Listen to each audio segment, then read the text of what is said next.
बिस्मिल्लाहिर्रहमानिर्रहीम। दोस्तों,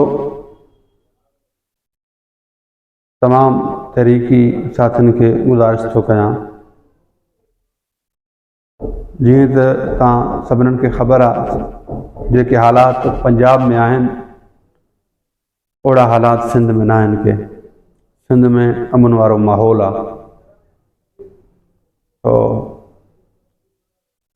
पंजाब वारनि जा हालात ॾिसी असीं क़ौमा में पइजी आहियूं, ईअं न हुजणु घुरिजे।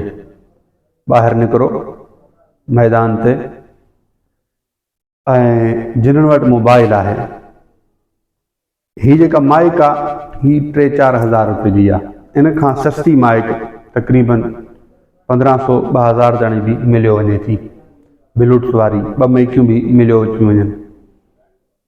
पंहिंजे पंहिंजे इलाइक़नि में निकिरी करे उन्हनि खां तव्हां एतिरो पुछो, मुरीद खे सानी हो, तव्हां सोशल मीडिया ते ज़रूरु ॾिठो हूंदो, इन हवाले सां तव्हां छा था चओ, उन्हनि खां बयानु वठो।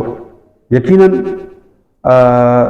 सोशल मीडिया जे ज़रिए तक़रीबन पाकिस्ताननि खे ख़बर पइजी चुकी आहे मुरीद के में हिकु करबला बर्पा कई वई, ज़ुल्म जी बाह भड़काई वई।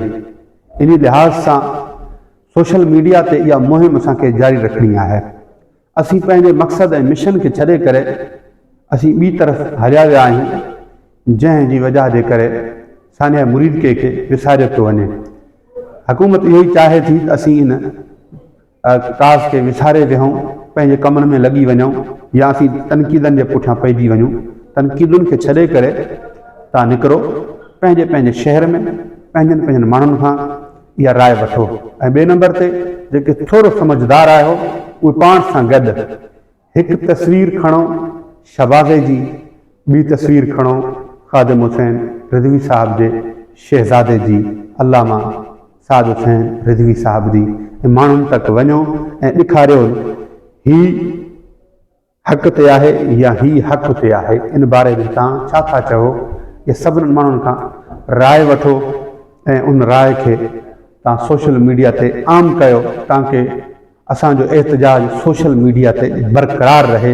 ही पंहिंजो ज़ोर लॻाई कुझु बि न थींदो, थींदो उहो ई जेको रब खे मंज़ूर हूंदो। कामयाबी हमेशह हक़ वारनि जी रही आहे, हक़ वारनि खे ई मिलंदी। लिहाज़ा उथो, मैदान ते निकिरो ऐं किरदारु अदा करण जी कोशिशि कयो। शुक्रिया।